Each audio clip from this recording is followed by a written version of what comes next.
మిక్చర్ని ready చేసుకున్నాం కదా, అది లోపు చల్లగా అయిపోయి ఉంటుంది కాబట్టి చల్లగా అయిపోయిన దాన్ని మనం రెడీ చేసినటువంటి బ్యాటర్లో మొత్తం అంతా కూడా వేసేసుకొని ఇదంతా కూడా ఆ బ్యాటర్ పట్టేలాగా బాగా మిక్స్ చేసుకోవాలన్నమాట.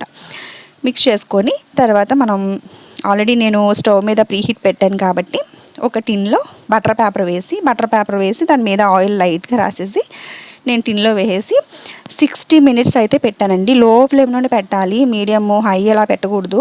మనకి స్టవ్ అంటే కింద నుంచి వేడెక్కుతుంది కాబట్టి కింద లేయర్ అంతా మాడిపోయే ఛాన్స్ ఉంటుంది కాబట్టి లో ఫ్లేమ్లోనే పెట్టి కుక్ చేసుకోవాలన్నమాట. నాకు ఇది కరెక్ట్గా 800 గ్రామ్స్ వచ్చిందండి.